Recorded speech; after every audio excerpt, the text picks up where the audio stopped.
arte, aunque cargue siglos, se mantiene vivo y cuando nace desde la verdad no conoce fronteras ni tiempos tampoco. Sean bienvenidas y bienvenidos a Vidas. Soy Aisa García y hoy les saludo desde la Biblioteca Miguel Lerdo de Tejada, un espacio lleno de historia, con más de 80.000 libros y con algunos murales que dialogan intensamente entre sí. Acompáñenme a conocer este maravilloso recinto en medio del centro histórico de la Ciudad de México. Es nuestro programa Vidas que inicia con un vistazo a las novedades culturales de esta semana. Adelante, estudio. El 10º Coloquio Internacional La Diversidad Cultural en el Caribe, inaugurado en la Casa de las Américas en La Habana, centró su debate en el rol de los archivos como constructores de identidad y herramientas de poder. Algunos de los análisis plantearon la necesidad de cuestionar los relatos coloniales excluyentes, proyectando como parte de la solución la realización de contraarchivos que rescaten las voces silenciadas desde la oralidad hasta el cuerpo como documento histórico. Otra observación planteada en el evento fue el trauma persistente de la esclavitud y los vacíos documentales sobre migraciones, orientando esto hacia una descolonización que exige restitución material como gesto simbólico. En el coloquio hubo algunas donaciones de libros, entre ellos obras sobre cultura caribeña como Vudú en Cuba y Haití, The Country Good Forgot. El evento exploró cómo reinventar archivos desde el arte y la literatura, con participación de expertos internacionales. La 21ª edición de la Feria Internacional del Libro de Venezuela, FILBEM, se celebrará del 3 al 13 de julio en la Galería de Arte Nacional, GAN, y la Plaza de la Juventud en Caracas. Bajo el lema Leer humaniza, el evento rendirá homenaje a Egipto, que presentará una exposición sobre la evolución de las bibliotecas, desde Alejandría hasta la era digital. La feria honrará a figuras como el antropólogo Esteban Emilio Monsongi, el poeta Gonzalo Faragüí y la escritora Judith Valencia, entre otros. Además, incluirá un pabellón infantil con talleres, cuentacuentos y actividades artísticas. Participarán escritores y editoriales de 16 países, incluyendo Argentina, Cuba, España, México y China, consolidando a la FILBEM como un referente cultural en la región. Con un golpe de decreto, el gobierno de Milei convierte templos de la identidad argentina, museos, teatros, institutos históricos, en frías, unidades organizativas. La Asociación de Trabajadores del Estado de la Cultura responde con asambleas y marchas. Llevan pancartas que son epitafios de lo público. El Bellas Artes, el Centro Cultural Kirchner y Tecnópolis ya no son faros, sino eslabones de una cadena burocrática. El INT y los archivos de Perón, Rosas o San Martín pierden su voz bajo el argumento de un Estado eficiente. Estas acciones tensionan aún más al sector cultural. Los decretos también afectan a comisiones de monumentos y bibliotecas populares, despidiendo empleados y centralizando su gestión. El mundo de la fotografía y el arte llora la muerte de Sebastián Salgado, el icónico fotógrafo franco-brasileño, fallecido el viernes 23 de mayo a los 81 años a causa de una leucemia. Según confirmó el Instituto Terra, su legado, marcado por un profundo compromiso social y ambiental, lo consagró como uno de los grandes documentalistas del siglo XX. Su obra en blanco y negro capturó con crudeza y belleza las tragedias humanas, desde las minas de oro de Serra Pelada hasta los conflictos en Ruanda, el éxodo de refugiados o la devastación ecológica. Su serie Génesis, un tributo a los paisajes vírgenes del planeta, reflejó su posterior giro hacia la conservación ambiental, labor que impulsó a través del Instituto Terra, dedicado a reforestar la mata atlántica brasileña. Galardonado con premios como el Príncipe de Asturias de las Artes y el Sony World Photography Awards, Salgado fue también miembro de la Academia de Bellas Artes de Francia. Su muerte deja un vacío en el fotoperiodismo, pero su obra perdurará como testimonio de la dignidad, la desigualdad y la resistencia humana.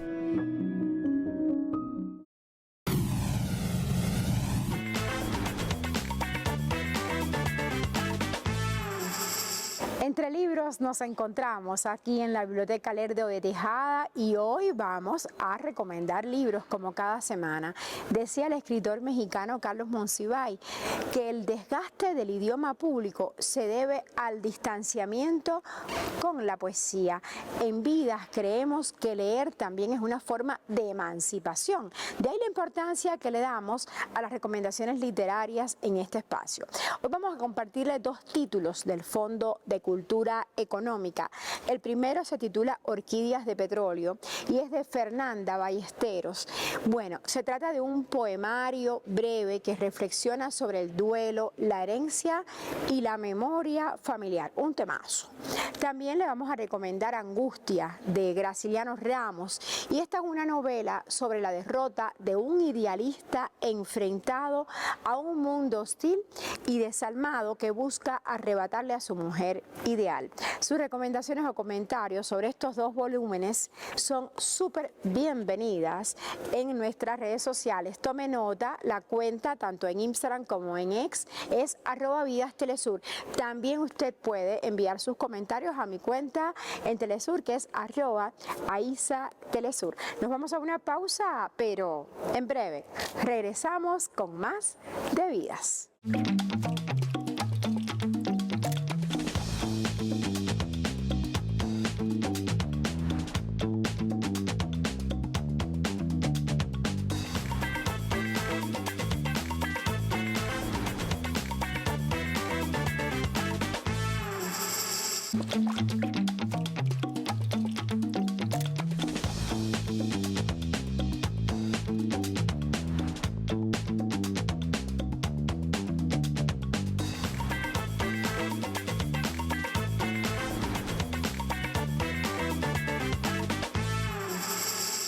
Quiero que observen estos murales que tengo a mis espaldas.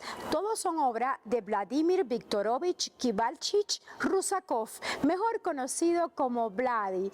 Bueno, él se inspiró para pintar estos murales en las revoluciones, por tanto se le conoce como muralista ruso-mexicano.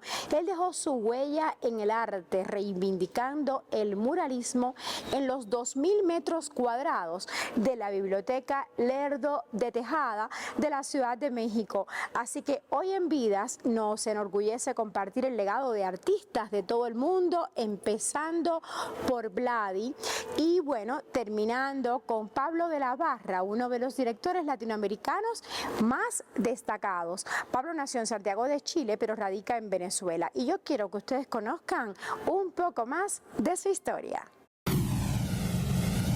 En un paisaje vestido de cerros, que tiene como manto un bordado de neblina y sol, nace en Santiago de Chile Pablo de la Barra en 1944, director de cine chileno-venezolano. Sus primeros recuerdos de la niñez están ligados al teatro, ensayos de Don Gil de las Calzas Verdes y la fascinación por el proceso creativo. Yo soy un cineasta venezolano, nacido en Chile. Vivo aquí en Venezuela hace 50 y tantos años y todo el trabajo que he hecho como cineasta lo he hecho en Venezuela a mucho honor. He hecho muchas películas, tanto para televisión como para cine. Chica, yo estudié teatro. Yo tengo como formación, yo estudié dirección de teatro en la Universidad de Chile. Hasta ahí llegó mi relación con Chile, pero ya después vine para acá. Hijo del dramaturgo Pedro de la Barra, creció entre escenarios y el cine, estudió teatro en la Universidad de Chile, pero su vocación fue la dirección. Estudié dirección de teatro. Después, fíjate, yo me fui a becado porque quería salir, quería formarme más, becado, y me gané una beca y estuve becado en la Universidad de California. Ahí estudié un doctorado en literatura, pero me especialicé en literatura dramática, o sea, en teatro, ¿no? Y fui a un pequeño, pero muy pequeño college, que se llaman allá, en Oakland, donde me enseñaron los principios del cine, pero los principios del cine, ¿no? Y yo siempre estuve enamorado del cine. Es más, escribí un guión y dije, yo voy a hacer, que era Queridos Compañeros, voy a hacer este guión en Chile. Mi formación fue haciendo cine. Tras el golpe de Pinochet, 1973, perdió a su hermano, militante del MIR, y escapó a Venezuela con los negativos de Queridos compañeros. Su ópera prima sin sonido original la reconstruyó en Caracas con ayuda de Bolívar Films y una mujer sorda que leía labios. La cinta llegó al Festival de Cannes. La primera que hicimos realmente fue una película que se llamaba Queridos compañeros, que a mí me tocó terminar de filmar el día del golpe de Estado dado por Augusto Pinochet en Chile. Terminamos de filmar ese día. Pero ese día pasaron miles de cosas muy importantes. Entonces esta película, que era una película sobre un problema político, una discusión política, se transformó en una especie de película de culto por el momento histórico en que esta película se filmó. Pero esa película no existiría sin Venezuela. Porque esa película, lo único que salvé yo fueron los negativos que los metí en la embajada de Venezuela. Cuando metí en la embajada de la Venezuela, me los cuidaron como hueso santo, y después, gracias a acá al cuerpo diplomático venezolano, saqué esos negativos, los traje a Venezuela, y en Venezuela todo el mundo, pero todo el mundo, el universo cinematográfico de Venezuela me ayudó a terminar esa película. Esa película no existiría si no fuera por Venezuela, que fue mi primera película. En Venezuela dirigió Aventurera, guionada con José Ignacio Cabrujas, sobre el atentado a Rómulo Betancourt. Y yo siempre le digo a la gente con la que trabajo, es que uno no puede hacer una película que no sea de uno. Es imposible. Dejo fluir las ideas, dejo fluir la forma de dirigir, dejo fluir los encantos, dejo fluir la poesía que me pueda salir por poca que sea. Yo creo que eso no es una cosa que a mí me preocupa. Yo creo que los directores de cine son ellos cuando no son industria. Porque la industria tiene como formas de hacer cine que tienen un objetivo central en un porcentaje alto de las cosas, que es ganar real. En el 2024 estrenó Los Herederos, una película de drama, suspenso y realismo mágico que cuenta la historia de un personaje llamado Don Cristian, de 80 años, que planea morir en una casa abandonada, pero la llegada de un joven médico, Camilo, desata misterios sobrenaturales. Yo soy enamorado de los cielos de diciembre. Yo soy enamorado de las mariposas de Cumanacoa, porque aprendí a amarlas. El venezolano las ama también, pero siempre las tomó como una cosa que existe. Para mí todo eso era mágico. Y siento que el realismo mágico es una parte fundamental de Venezuela, ¿no? Por eso de repente aparece esta cosa del realismo mágico en Los Herederos, ¿no? Y creo que esa cosa de la mezcla entre realismo mágico y realismo real es una cosa que aquí sucede. Su obra sintetiza compromiso político y arte cinematográfico, erigiéndose como puente entre el cine de denuncia social y las formas narrativas actuales. A mí me parece que el cine no es solo para entretener. A mí me parece que el cine tiene que tener alguna reflexión. Es decir, el cine tiene que provocar alguna reflexión. A mí me gusta el cine provocativo, ¿no? Por modesta que sea la reflexión, ¿no? De manera que yo creo, y yo estoy reflexionando en Venezuela, por lo tanto mis problemas van a ser venezolanos. Pablo de la Barra es un creador audiovisual que no cree en los límites. Además, tiene una gran convicción en hacer cine con ética, comprometido con la realidad que lo rodea y con sus propias ideas.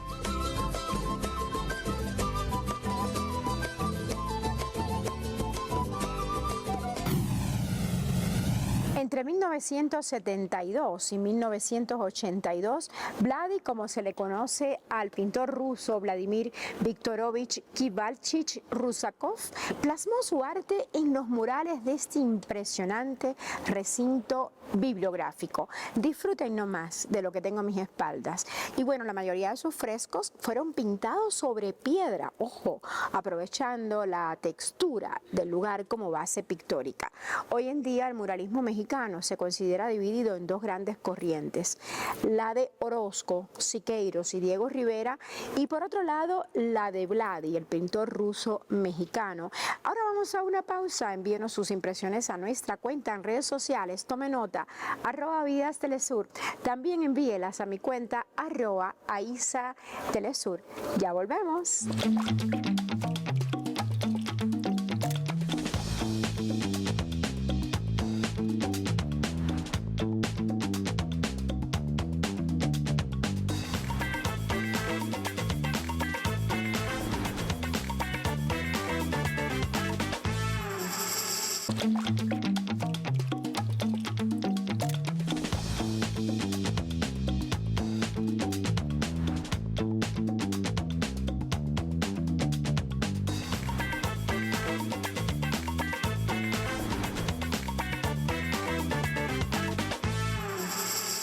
Ahora vamos a hablar de la ilustración, ese arte delicado y también muy poderoso que traduce en imágenes lo que las palabras apenas insinúan. Es una expresión antigua y profundamente noble, capaz de habitar muchos mundos, desde la precisión técnica de los dibujos científicos hasta la ternura de los cuentos ilustrados que acompañan la infancia. En estos últimos, los trazos no solo complementan el relato, lo hacen vivir en la imaginación de los más pequeños. Acompáñenos ahora a descubrir más detalles en la siguiente historia. La ilustración es una aplicación del dibujo que se encuentra estrechamente relacionada con la literatura, a la que le sirve de apoyo aportando elementos gráficos que complementan y realizan una idea o un texto. Pero la ilustración es básicamente una expresión artística muy importante en el mundo de las artes gráficas. La ilustración fue la primera expresión del ser humano en la época de las cavernas. Ahí se empezó a hacer los primeros trazos del alma. Se hicieron en la época de las cavernas, en las paredes, con carboncillo, con pedazos de carbón. Esa fue la primera vez que empezamos a ver los primeros trazos de un artista. El objetivo de las ilustraciones es entretener, enseñar y fomentar los procesos de reflexión de sus receptores. La ilustración en la vida social fue un papel muy importante, muy interesante, porque tú te pones a ver cualquier parte que te rodeas, está hecho primero en una mesa de dibujo. Todo lo que te rodea, todo lo que tú veas, primero fue concebido en una mesa de dibujo, por dibujantes. Fue primero plasmado allí la idea, la plasma primero en dibujo, después la realizan en los diferentes materiales. Un edificio fue primero plasmado en dibujo por los arquitectos, una pelota, una muñeca, o sea, primero fue diseñado gracias al dibujo, de manera que el dibujo es sumamente importante en nuestra sociedad. Uno de los usos más frecuentes de la ilustración se encuentra en el campo literario, donde escenas plasmadas con las más diversas técnicas de dibujo acompañan cuentos y relatos dirigidos a distintos públicos, desde el infantil hasta el entretenimiento adulto. Lo común es que los libros para niños más pequeños requieran mayor cantidad de dibujos simples, mientras que aquellos dirigidos a jóvenes y adultos cuenten con menos ilustraciones, pero mucho más detalladas. El proceso para ilustrar un cuento, un libro, la portada de alguna revista o algo, es sumamente importante porque primero, lógicamente, debemos leer el cuento, en el caso de que tengamos que ilustrar un cuento. Leer el cuento e interpretar lo que nosotros vamos pensando y sintiendo en ese momento. Saber reflejar, saber interpretar las palabras del escritor, del poeta, del cuentacuento, para plasmarla de una manera que no vaya a veces a tragarse el mismo cuento en sí, porque son ilustraciones que tienen que ir en conjunto con un texto, que tienen que contar parte de ese texto. Y sí, a veces suele que la ilustración ya te cuenta el cuento completo. De ahí la importancia de los cuentos infantiles. La literatura infantil, sobre todo, es algo muy complejo de dibujar. Eso, trasladar los cuentos infantiles a la visión de las niñas y los niños es algo sumamente interesante y difícil, porque uno como dibujante tiene que convertirse en un niño para poder expresar lo que está allí escrito y para que el niño pueda captar con mayor facilidad lo que se le está contando con texto y con letras. Nosotros tenemos la obligación de hacer que esos textos y esas letras sean legibles de una manera muy hermosa. Los ilustradores cuentan con una sólida formación en el campo de las bellas artes, las artes aplicadas o las artes gráficas, dominando campos del conocimiento como la composición, la anatomía humana, la teoría del color, la estética, entre muchas otras herramientas. Cuando yo dibujo, cuando me siento en mi mesa de dibujo, es como una conexión automática con no sé con quién, si es con Dios, si es con lo que llaman musa, pero yo me desconecto absolutamente de todo. Explicar cómo es el mundo de un dibujante cuando está dibujando es muy complejo, porque es como entrar en otra galaxia, la cual te va permitiendo a ti hacer esos trazos, ¿no? Esos trazos que cuando tú terminas, el mismo lápiz a veces te dice, bueno, mira, ya. Pues yo he estado dibujando y de repente yo hago así. Y digo, listo, como usted ordene. Y entonces vuelvo a la tierra. Y veo el trabajo final y digo, wow, esto lo dibujé yo. Y yo mismo me respondo diciendo, no, esto no lo dibujaste tú. Entonces, no sé quién lo dibujó, pero esto lo dibujó tu talento, esto lo dibujó Dios, esto lo dibujó los dones que Él te dio. La ilustración es un arte que se ha adaptado a las nuevas tecnologías desde sus inicios, encontrando nuevos nichos y nuevas herramientas que facilitan y transforman el trabajo que tradicionalmente realizan los ilustradores, como es el caso de las polémicas inteligencias artificiales. Son herramientas creadas por el hombre, y son creadas por el hombre basándose en los inicios del dibujo, en el arte puro, en el arte conceptual, en el arte humano, ¿ves? Y lo quieren modernizar de esa forma, pero yo creo que no lo van a conseguir. Aunque está desplazando a algunas industrias, pero siempre la inteligencia artificial es manejada por artistas, es manejada por dibujantes.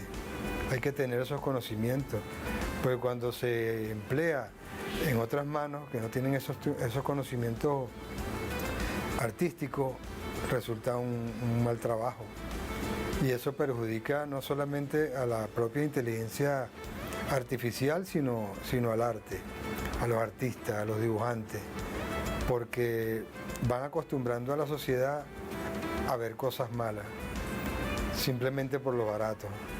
Como dicen que lo barato siempre sale caro, en este sentido jamás nada ni nada que sea de la tecnología que sea podrá superar el talento humano, al alma pura, al arte. Así, los ilustradores en todo el mundo siguen usando su arte para producir imágenes que cuentan historias, educan e invitan a la reflexión sobre diversas facetas de la experiencia humana.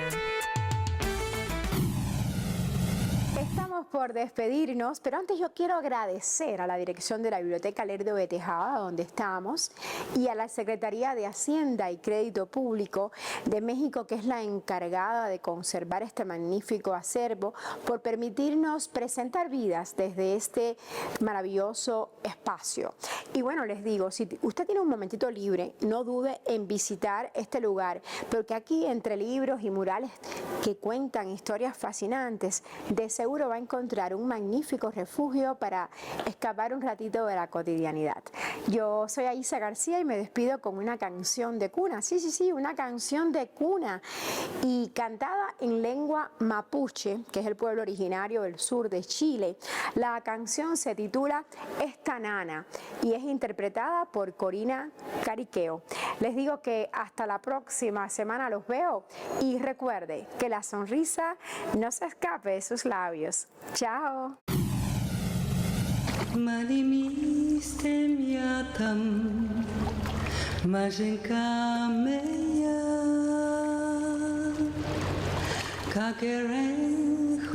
Town, Karstokoritem,